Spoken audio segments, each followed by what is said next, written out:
Assalomu alaykum barchaga. Demak, bugun sizlar bilan o'rganadigan mavzuyimiz gibridlanish mavzusi bo'ladi va gibridlanish mavzusi bo'yicha deyarli barcha kerakli bo'lgan ma'lumotlarni berib o'tishga harakat qilamiz. Demak, o'zi aslida gibridlanish nima degan savolga biz asosan bugungi darsimizda uglerod atomi bilan uni gibridlanishi, qo'zg'algan elektronlari, qo'zg'almagan elektronlari va hokazo orqali javob berishga harakat qilamiz. Umuman olganda gibridlanish nima degan savolga oddiy javob berishimiz kerak. Ya'ni qanaqa atomlar bir-biri bilan bog'lanish hosil qilayotganda ularning orbitallari o'zaro bir-biri bilan bir xil holatga kelib qolishini biz gibridlanish deb ataymiz va gibridlanishni turli xil turlarga ajratamiz. sp3, sp2, sp hamda bundan tashqari sp3d, sp3d2, sp3d3 degan gibridlanish turlari ham bor va bularni ham bugungi darsimizda sizlar bilan ko'rib chiqishga harakat qilamiz. Umuman olganda sp gibridlanish nima? Bunda bitta s orbital hamda bitta p orbital o'zaro qo'shilib ikkita sp orbitalini hosil qilish jarayonini biz sp gibridlanish deb ataymiz. Masalan, ko'radigan bo'lsak, umuman dastavval moddasi, deylik, berillий ftoridida gibridlanish qanday degan savolni javobini biz aniqlashimiz kerak. Undan oldin berillий atomini biz konfiguratsiyasini aniqlashimiz kerak. Berillий atomi bilasizlar 4-raqamli element 1s2, 2s2 holatda turar edi, lekin bu holatda yarim to'lgan orbitallari yo'q bo'lganligi uchun ham bog'lanish hosil qila olmasligi kerak edi. Lekin berillий valentligi o'z o'rnida 2 ga teng. Qachonki elementda bo'sh orbitallar umuman olganda yarim to'lgan orbitallar bo'ladigan bo'lsa, u bog'lanish xususiyatini namoyon qilishi mumkin. Ya'ni element mana bunaqa juft holatda turganda bog'lanish hosil qila olmaydi, lekin u o'zidagi bitta elektronni 2s2 pog'onasidagi bitta elektronni 2p pog'onasiga o'tkazgan holatda 2 valentlikni namoyon qilishi mumkin. Chunki toq elektronlar element uchun valentlikni berar edi. Shuning uchun ham umumiy holatda berillий ekvivalentni namoyon qilish uchun unda ikkita orbital ishtirok etyapti. Bu ham bo'lsa 2s orbitaldan bitta orbital, ya'ni elektron yoki katakcha, 2p orbitaldan ham bitta katakcha yoki bitta elektron deyishimiz mumkin. Va umumiy holatda bizda ikkita orbital ishtirok etyapti, bitta s va bitta p orbital. Shuning uchun ham berillий ftoridida berilliyning gibridlanishini biz sp gibridlanishga olishimiz mumkin bo'ladi.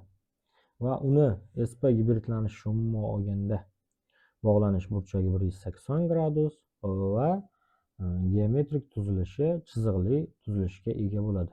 Va boshqa moddalarda ham geometrik tuzilishini demak mavzu oxirida yakunida yana grafiklarimiz bor, unda yana ko'rishimiz mumkin.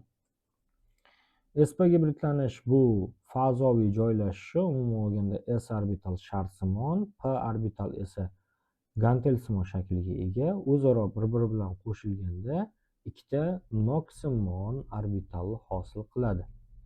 Masalan, berillий gidridida shunday yoki atsetilenda uglerodning demak gibridlanishi sp gibridlanishga mos bo'ladi deyishimiz mumkin. Agarda gibridlanishda bitta s va ikkita p jami 3 ta orbital ishtirok etsa, buni biz sp2 gibridlanish deb ataymiz. Bunda bu orbitallar fazoda teng tomonli tekis uchburchak ko'rinishida joylashadi va bog'lanish burchagi 120 gradusga teng bo'ladi. Bunga misol qilib bor xloridi, bor ftoridi yoki alyuminiy xlorid, alyuminiy bramid yoki etilen qo'shboq hosil qilgan barcha uglerod atomlarini demak sp2 gibridlanishga ega deb aytishimiz mumkin. Undan tashqari benzol halqasidagi uglerod atomlari, undan tashqari sulfid ioni tarkibidagi oltingurt atomi ham sp2 gibridlangan bo'ladi deyishimiz mumkin. sp2 gibridlanish hosil bo'lishida demak bitta s shartsimon orbital hamda ikkita p gantelsimon orbital ishtirok etadi va jami 3 ta orbital hosil qiladi. Ya'ni sp2 gibridlanishga ega bo'lgan 3 ta orbital hosil qiladi va bu orbitallar orasidagi bog'lanish burchagi 120 gradusni tashkil qiladi. Demak, sp2 orbitalni yuzaga kelish mexanizmida bunda demak shartsimon orbital hamda ikkita gantelsimon orbital umumiy holatda 3 ta sp2 gibridlanishga ega bo'lgan orbitallarni hosil qiladi degani. Buni oson topish usuli. Masalan, deylik, bor fluoridida gibridlanish qanday? Borni gibridlanishi bo'yicha hisoblaymiz. Bunda bor atomini demak gibridlanish sp2 nimaga deganda bor atomi umuman olganda oxirgi qavati 2s2 2p1 holatda yakunlanar edi. Lekin bizda borni valentligi 3 valentli holatda bo'lishi kerak. Bu degani bor elementida toq elektronlar soni 3 ta bo'lishi kerak degani. Lekin bizda 2s2 2p1 holatida faqatgina bitta toq elektron bo'ladi. Shuning uchun 2s orbitaldan bitta elektron 2p holatiga o'tadi. Va shu holatda 2s bitta elektron qoladi. 2p orbitalda esa ikkita toq elektron paydo bo'ladi. Va shu holatda umumiy toq elektronlar soni 3 ta va sigma bog' hosil qilishda ham demak o'sha 3 ta toq elektron ishlatilyapti. Va buni gibridlanishini biz sp2 gibridlanishga to'g'ri keladi deyishimiz mumkin. Doim gibridlanishni hisoblayotganda biz sigma bog'larni hisobga olamiz. Shu esdan chiqmasligi kerak. Demak, bizda faqat sigma bog'lar bunda 3 ta bo'lgani uchun toq elektrondan boshlab 3 ta sanaymiz. Toq elektron 2s1 orbitaldan boshlanyapti. 2s1 da bitta, mana bu 2p birinchisi ikkinchi orbitalga to'g'ri keladi. 2p ikkinchisi esa 3-orbitalga to'g'ri keladi. Bizda 3 ta sigma bog' bor va 3 ta toq elektrongacha sanadik. Va buni gibridlanishini biz sp2 gibridlanishga to'g'ri keladi deb aytdik. Demak, keyingisi sp3 gibridlanish. sp3 gibridlanishda qanaqa bo'ladi desa, s orbitaldan bitta, p orbitaldan esa 3 ta qatnashishi kerak bo'ladi. Uning uchun demak s orbital shartsimon orbitaldan bitta, gantelsimon orbitallar esa 3 ta ishtirok etdi va jami sp3 gibridlangan 4 ta orbitalni hosil qildi. Va umumiy holatda har birini orasida, ya'ni gibridlangan orbitallar orasidagi masofani demak 109,28 gradus burchak ostida deymiz. Masalan, ammiak molekulasi yoki sulfat ioni sp3 gibridlangan holatda bo'ladi demakdir. Masalan, deylik, buni uglerod atomi, ya'ni metan ko'rinishida oladigan bo'lsak, metan misolida oladigan bo'lsak, bunda uglerod atomi o'zi aslida 1s2, 2s2, 2p2 konfiguratsiyaga ega bo'ladi. Va shu holatda uglerodning valentligi 4 ga teng. Biz ham toq elektronlarning sonini jami 4 taga yetkazishimiz kerak. Buning uchun 2s2 orbitaldagi bitta elektron 2p qavatiga o'tadi va jami 4 ta toq elektron hosil bo'ladi. Endi yana o'sha qoida, sigma bog'larini sanaymiz. Qarasak, sigma bog'lari soni 4 ta. Toq elektronlardan boshlab demak 4 ta sanaymiz. 1, 2, 3 va 4. Jami bizda ishlatilgan orbitallar soni 2s orbitaldan bitta, 2p orbitaldan esa jami 3 ta orbital, ya'ni katak ishlatildi. Demak, biz buni gibridlanishini sp3 gibridlanishga to'g'ri keladi deyishimiz mumkin. Demak, nima qildik? Sigma bog'larini sanadik. 4 ta sigma bog'i bor edi. Toq elektronlardan boshlab 4 ta sanadik. 1, 2, 3, 4. Demak, s orbitaldan bitta, p orbitaldan esa 3 ta ishlatildi. O'shaning uchun gibridlanishini sp3 gibridlanishga teng dedik. Yoki uglerod misolida ko'radigan bo'lsak, etilen misolida aynan bir uglerodni sigma bog'larini sanaymiz. Ko'radigan bo'lsak, bitta vodorod o'rtasida, yana bir vodorod o'rtasida ikkinchisi va uglerod orasida bittagina sigma bog' bor. Nega deganda, qo'sh bog'lari bitta sigma bog', ikkinchisi esa pi bog' holatda turadi. Shuning uchun ham biz faqat gibridlanish hisoblayotganda sigma bog'larini hisoblaymiz. Pi bog'lar esa gibridlanmagan orbitallar hosil qiladi. Etilen molekulasini hosil bo'lishida, demak, uglerod atomlari yana 2s1, 2p3 holatda konfiguratsiyaga ega bo'ladi. 4 ta toq elektroni bo'ladi, chunki 4 ta bog'lanish hosil qilish uchun 4 ta toq elektron kerak. Lekin sigma bog'larini hosil qilishda esa faqatgina 3 ta orbital ishtirok etyapti. Ya'ni 3 ta sigma bog'i bor. Toqdan boshlab 3 ta sanaymiz. 1, 2, 3. Demak, s orbitaldan bitta, p orbitaldan esa 2 ta ishlatildi. Demak, biz buni umumiy gibridlanishini sp2 gibridlanishga to'g'ri keladi deyishimiz mumkin. Pi bog'ini hosil bo'lishida esa, ya'ni ikkinchi uglerod orasidagi ikkinchi bog'da hosil bo'lishida esa gibridlanmagan p orbitallar ishtirok etadi deb aytishimiz mumkin. Yoki atsetilen, etin misolida ko'radigan bo'lsak, uglerod atomlari o'zaro bir-biri bilan bog'lanish hosil qilishda 3 ta bog' orqali bog'langan bo'ladi. Undan faqatgina bittasi sigma bog', qolgan ikkitasi esa pi bog' bo'ladi.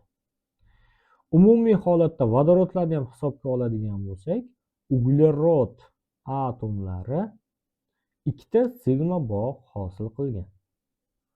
Lekin umumiy bog'lar soni esa 4 ta. Sigma bog'lari 2 ta. Endi bunda ham gibridlanishni aniqlash uchun toq elektronlaridan boshlab sigma bog'lar sonicha sanaymiz. Toq elektronlari 2s1 qavatdan boshlangan, bitta va 2 ta toq elektroni. Jami o'zi toq elektronlari 4 ta, chunki 4 ta bog'lanish hosil bo'lishi kerak. Lekin undan faqat 2 tasi gibridlanishda ishtirok etgan. Shuning uchun uglerod atomini bu joydagi gibridlanishini sp gibridlanishga to'g'ri keladi deyishimiz mumkin. Qolgan 2 ta orbital, ya'ni 2 ta p orbital esa pi bog'larni hosil qilishda qatnashgan deb hisobga olishimiz kerak. Endi undan tashqari boshqa bir moddalarni ham gibridlanishini biz o'rganishimiz kerak. Ya'ni umuman olganda ular gibridlanishi qanaqa, fazoviy strukturasi qanaqa, o'zi gibridlanish deganda qanaqa holatda biz har qanday moddani gibridlanishini aniqlashimiz mumkin. Masalan, deylik, amonyak molekulasining gibridlanishi qanaqa? Amonyak molekulasida demak azot oxiri demak 2s2, 2p3 holatda tugaydi. O'zi amonyak molekulasini hosil bo'lishda 3 ta sigma bog' ishtirok etadi. Toq elektronlari ham o'zi 3 taga teng. Lekin umumiy gibridlanish hosil bo'lishida oxirgi qavatdagi barcha orbitallar ishtirok etadi. Ya'ni masalan, biz gibridlanish hosil bo'layotganda faqat p orbital ishtirok etdi. Masalan, gibridlanishni nechadir p1, p2, p3 deb ayta olmaymiz. Gibridlanish degani ikki xil orbitalni bir-biriga qo'shilib yagona boshqacha orbital hosil qilishidir. Masalan, sharsimon orbitalga gantelsimon orbital qo'shilib umumiy holatda o'sha noksimon orbitalni hosil qilish xususiyati edi o'zi gibridlanish. Shuning uchun ham 2s2 qavatida toq elektron bo'lmagan taqdirda ham biz uni gibridlanishda baribir qatnashadi deb hisobga olamiz. Va amonyak molekulasida demak 3 ta sigma bog' bor. 3 ta sigma bog'ni demak toq elektronlaridan boshlab 3 ta sanashimiz kerak degani. 1, 2, 3 va shu yerdan chizamiz. Jami holatda bitta s orbital, ya'ni katak va 3 ta p orbital, ya'ni katak ishtirok etdi degani. Va buni gibridlanishini biz sp3 holatda deymiz. Lekin shu yerda savol keladi. Demak, 2s2 qavatidagi 2 ta elektron bog' hosil qilishda qatnashmadi-ku. Uni ham gibridlanishga olamizmi? Ha, gibridlanishga olamiz. Faqat buni qanday ataymiz? Mana bu yerda 2 ta elektron bilan chizib qo'yganmiz. gibridlangan lekin bog' hosil qilishda qatnashmagan orbital deb olamiz. sp3 gibridlangan lekin bog' hosil qilishda qatnashmagan orbital shu 2s2 dagi, demak, birinchi orbital bog' hosil qilishda qatnashmagan orbital bo'ldi. Undan tashqari deylik, kislorod. Suv hosil bo'lishida kislorod jami 2 sigma bog' hosil qiladi. Lekin uni konfiguratsiyasini ko'radigan bo'lsak, 1s2, 2s2, 2p4 holatda bo'ladi. 2p4 holatda bo'lganda ham, demak, 3 ta katagidan faqat 2 tasida toq elektronlar bo'ladi xolos. Bizga shu 2 ta toq elektronning o'zi yetarli, chunki kislorod elementi 2 ta bog' hosil qilyapti. Bu degani 2 ta toq elektron bor degani. Lekin gibridlanishini hisobga olayotganda undan oldingi s va p orbitallarini ham hisobga olishimiz kerak bo'ladi. Sigma bog'lar soni, demak, 2 ta, toqdan boshlab 2 ta sanaymiz. 1 va mana bu 2. Shu joydan chizadigan bo'lsak, jami holatda, demak, 2s katak, ya'ni s orbital hamda 3 ta p orbital bizda gibridlanishda ishtirok etdi. Fazoviy jihatdan tuzilishida. Demak, buni ham, ya'ni 2 ta sigma bog' hosil qilgan kislorodni ham biz gibridlanishi qanday degan savolga sp3 gibridlangan deb javob beramiz. Va lekin unda jami 4 ta elektron, ya'ni 2 juft elektron bog' hosil qilishda qatnashmagan deb javob beramiz. Umumiy holatda kislorod agar 2 ta sigma bog' hosil qiladigan bo'lsa, sp3 gibridlangan, lekin uning tarkibida bog' hosil qilishda qatnashmagan 2 juft elektron ham bor deya javob berishimiz kerak. Bu umuman bog' hosil qilmaydi, lekin gibridlanishda qatnashadigan orbitallardir. Masalan, olting'ur 4 ftarid haqida gaplashadigan bo'lsak, umuman olganda olting'ur 4 ftaridda olting'urtning valentligi 4 bo'lishi kerak. Uning uchun o'zi aslida olting'ur 3s2, 3p4 holatda yakunlanar edi. Lekin bizda 3p4 holatda faqat 2 tagina toq elektron bor edi. Shuning uchun 3p4da bir juft elektrondan bittasini 3d qavatga o'tkazamiz va shu holatda 4 ta toq elektron hosil bo'ladi bizda. 4 ta toq elektrondan sigma bog'lar sonini sanaymiz. 1, 2, 3, 4. Demak, shu toq elektrondan boshlab chizamiz. 1, 2, 3, 4. Demak, umumiy gibridlanishda jami s orbitalni hisobga olganimizda 5 ta orbital qatnashyapti. S orbitaldan bitta, u demak elektron juft holatda bo'ladimi, toq holatda bo'ladimi, bog' hosil qiladimi, qilmaydimi, farqi yo'q. Demak, s orbitalni hisobga olamiz. 3s2 dagi s orbitalni hamda 3p orbitalni to'liq qabul qilamiz va 3d orbitaldan bitta, demak, orbital, ya'ni katak qabul qilamiz. Va shu holatda jami 5 ta orbital ishtirok etdi. Buni biz sp3d gibridlanish deb ataymiz. Va bunda ham gibridlangan lekin bog' hosil qilishda qatnashmagan, demak, bir juft elektronlar mavjud deb aytishimiz kerak. Umumiy gibridlanish sp3d gibridlanishga ega, lekin buning tarkibida, demak, bog' hosil qilishda qatnashmagan gibrid orbitallar ham bor deyishimiz kerak bo'ladi. Bundan tashqari, masalan, deylik, fosfor 5 ftaridida, bunda ham, demak, umumiy holatda 3s2, 3p3 holatda 3 ta toq elektroni bor edi.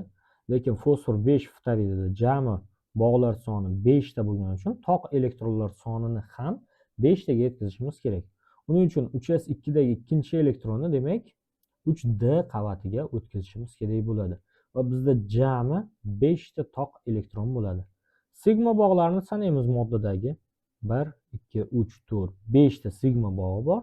Toqdan boshlab 5 ta, demak, orbital sanashimiz kerak. 1, 2, 3, 4, 5. Demak, bu holatda ham sp3d gibridlanish bo'ldi. Lekin buni farqi Bunda barcha orbitallar bog' hosil qilishda qatnashgan holatda turibdi. Demak, s orbital ham bog' hosil qilishda, chunki toq elektron holatda turibdi. P orbital ham bog' hosil qilishda qatnashgan, chunki bularning barchasi toq holatda. D orbital ham bog' hosil qilishda qatnashgan, chunki toq holatda turgani uchun. Demak, bizda keyingisi oltingurt, demak 6 ftaridida ham gibridlanishni biz ko'rishimiz kerak. O'zi aslida oltingurtda demak umumiy holatda 6 ta sigma bog'i bor bu holatda. Va bundan tashqari o'zi aslida 3s2, 3p4 holatda tugashi kerak edi. Lekin 3p4 dan pastga qaragan juft elektrondan bitta elektronni 3d qavatga o'tkazdik. Undan tashqari 3s qavatdagi bitta elektronni ham 3d qavatga o'tkazdik. Va jami qo'zg'algan holatda oltingurt 6 valentliligiga mos holatda 6 ta toq elektron hosil qildik. Endi sigma bog'larini sanaymiz. 6 ta sigma bog'i bor. Toqdan boshlab 6 ta sanashimiz kerak. 1, 2, 3, 4, 5 va 6. Demak, shu yerdan chizamiz. Jami bizda 6 ta orbital gibridlanishda qatnashdi. Ularni biz s dan bittaga teng, p orbitaldan 3 ta va d orbitaldan esa 2 ta qatnashdi. Shuning uchun sp3 d2 gibridlanishga ega deb aytishimiz kerak bunda oltingurt atomini. Undan tashqari yod ftaridi 7 holatda, ya'ni 7 valentli holatida. O'zi aslida yodni yakunlanishi, ya'ni umumiy holatda 5s2, 5p5 holatda tugar edi.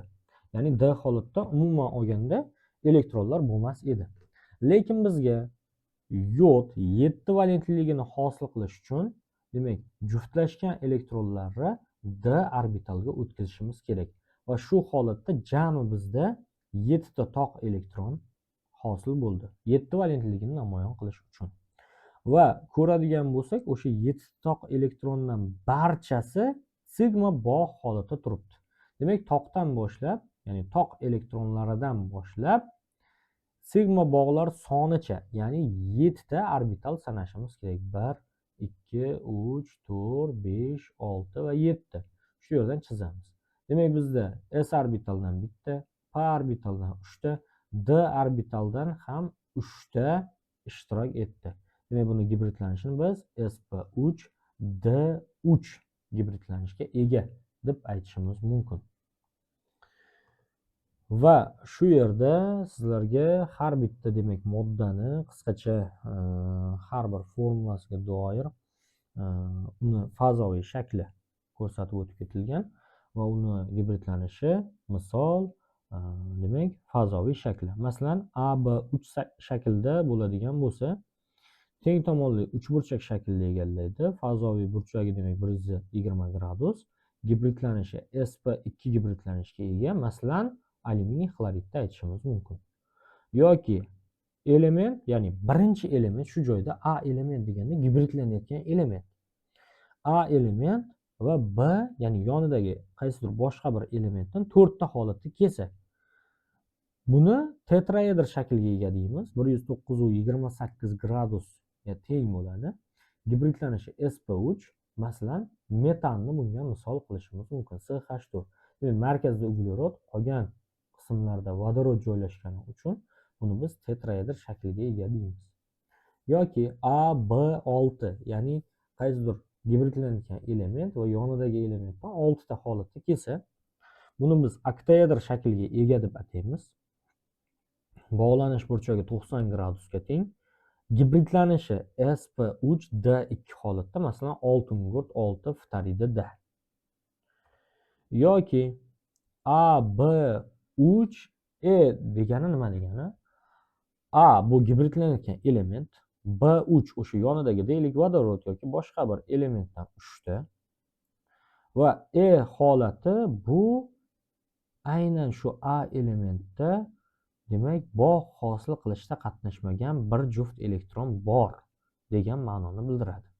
Uni masalan ammiak misolida hali ko'rib chiqqandik. Azotda bir juft demak taqsimlanmagan juft elektron bor edi.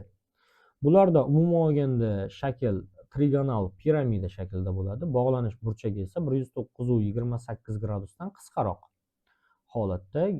Demak, gibridlanish sp3 holatda, masalan, ammiyakni misol qildik. Yoki AB3 E2. Bu nima degani? Demak, gibridlanayotgan element A, uni yonida demak vodoroddan deylik 3 ta va taqsimlanmagan juft elektronlari esa 2 ta bo'lishi kerak. Ya'ni 2 juft taqsimlanmagan juft elektroni bor degani. Bular demak T shaklli o'ziga hosil qiladi umuman olganda. Demak, markazda o'sha gibridlanayotgan element 3 ta tomonida T shakl holatini hosil qilib, boshqa bir element bog'langan. Masalan, xlor 3 ftaridida. Buni gibridlanishi qanaqa holatda deydigan bo'lsak, sp3D gibridlanishini namoyon qiladi. Bog'lanish burchagi esa 90 gradusdan kichikroq holatda bo'ladi. Undan tashqari, keyingisi AB2 element holati qachon yuzaga keladi? A bu demak dastlabki gibridlanayotgan element, B2 yonidagi deylik o'sha boshqa bir element, E holatga kelayotgani esa bir juft taqsimlanmagan elektroni bor degan ma'noni bildiradi. Bular demak shakli burchakli holatda, demak markazda gibridlanayotgan element va ikki tarafida boshqa bir element kelishi mumkin. Bog'lanish burchagi 120 gradusdan kichikroq, gibridlanishi sp2 holatda, masalan, uglerod ftaridi, ya'ni uglerod 2 ftaridi bunga misol bo'lishi mumkin. Bunda ham demak taqsimlanmagan bir juft elektron bor. Undan tashqari AB2E2, ya'ni A birinchi element, uni yonida deylik o'sha vodoroddan 2 ta va 2 juft taqsimlanmagan elektroni bor. Bunda ham shakl burchakli bo'ladi va shakl 120 gradusdan kichikroq holatda bo'ladi. Lekin bularning farqli tomoni, bular sp3 gibridlanishga ega bo'ladi. Masalan, oltin gurt 2 ftaridi yoki suv tarkibidagi kislorod sp3 gibridlangan. Masalan, kislorod shu joyda 104,3 gradus bog'lanish burchagini hosil qiladi. Keyingi demak fazoviy shaklimiz AB2 holati, ya'ni birinchi element va unga bog'lanayotgan deylik elementdan 2 ta. Umuman 2 ta orbital ishtirok etadi bunda degani. Va buni fazoviy shakli chiziqli holatda, bog'lanish burchagi 180 gradus va gibridlanishi sp holatda bo'ladi. Bu degani 2 ta orbital ishtirok etadi degani. Masalan, berilliy xloridini demak dastlab ko'rganimizda ham yoki berilliy gidridini ham ko'rdik. sp gibridlanishga ega deb aytdik. Undan tashqari AB2E3, ya'ni umuman olganda demak gibridlangan elementdan bitta, uni yonidagi elementdan 2 ta va taqsimlanmagan 3 juft elektroni bor. Shu joyda, mana bu joyda 2 ta, mana bu joyda esa 3 ta orbital bor degan ma'noni ham bildiradi o'zi aslida. Jami holatda 5 ta orbital ishtirok etyapti. Shuning uchun biz buni sp3D gibridlanishga ega deyishimiz mumkin. Faqat bunda ham demak chiziqli shaklni namoyon qiladi. Umumiy holatda bog'lanish burchagi 180 gradusga teng. Undan tashqari bunga misol qilib ksenon 2 ftaridini aytishimiz mumkin bo'ladi. Keyingi holat bizda A element, B4 va bir juft elektron ortiqcha holatda. Umumiy holatda mana bu joyda 4 ta orbital va bir juft taqsimlanmagan elektronni bitta orbitalni hisobga oladigan bo'lsak, jami 5 ta orbital ishtirok etyapti. Va buni biz yana sp3D gibridlanish deb aytishimiz mumkin. Demak, bularning fazoviy shakli x kvadrat holatda, bog'lanish burchagi 90 gradusga teng bo'ladi. Misol qilib oltin gurt 4 ftaridini aytishimiz mumkin.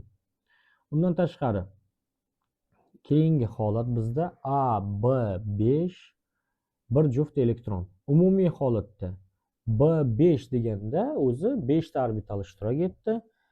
Ya'ni taqsimlanmagan bir juft elektronni hisobga olganimizda jami 6 ta orbital ishtirok etdi. 6 ta orbital ishtirok etish uchun s orbitaldan bitta, p orbitaldan 3 ta va d orbitaldan jami 2 ta qatnashishi kerak. Bunda ham kvadrat piramida hosil qiladi. Bog'lanish burchagi 90 gradus, sp3d2 gibridlanishini namoyon qiladi.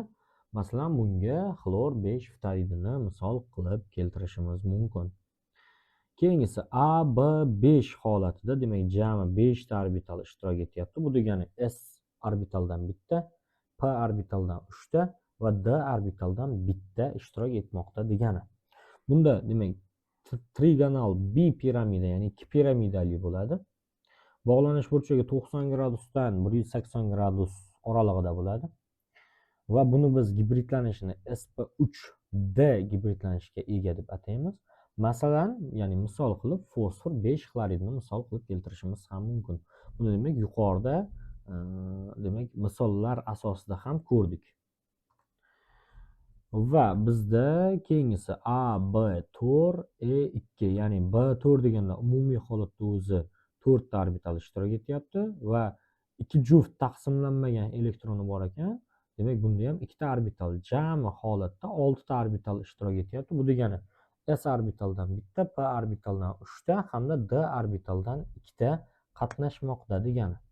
Shakli oktaedr shaklda, bog'lanish burchagi 90 gradus, sp3d2 gibridlanishga ega deb ataymiz. Masalan, ksenon 4 ftaridini bunga misol qilib aytishimiz mumkin.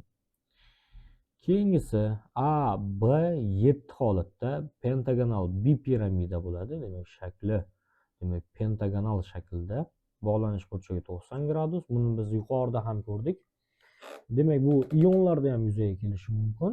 Demak, o'sha buni biz kompleks birikmalar hosil bo'lishida demak o'sha 7 dentantli, ya'ni 7 ta liganti bor bo'lgan holat uchun yoki bo'lmasam yuqorida misol asosida ko'rdik, yod 7 ftaridda ham demak gibridlanish sp3d3 holatida bo'ladi deb aytdik. Va oxirgisi AB8 holati. Bu dodekaedr shaklni o'z ichiga oladi. Ya'ni dodekaedr shaklda fazoda turadi. Bog'lanish burchagi 90 gradus bo'ladi. Bunda sp3d4 holatda elementlar kelishi kerak. Undan tashqari yoki kompleks birikmalarda demak o'sha ligand soni 8 ta bo'lgan moddalarda kelishi mumkin. Masalan, o'sha molibden siyaniddan 8 ta -4 ionida. Demak, bu fazoviy tuzilishlari bilan tushuntirishimiz bo'ldi. Bundan ham ko'proq videolarimizni ko'rish xohlasangiz, bizni qo'llab-quvvatlashdan to'xtamang. Telegram, Instagram, YouTube sahifalarimizga obuna bo'ling. Bizni kuzatishda davom eting. Tibbiyot biz bilan yanada yaqin.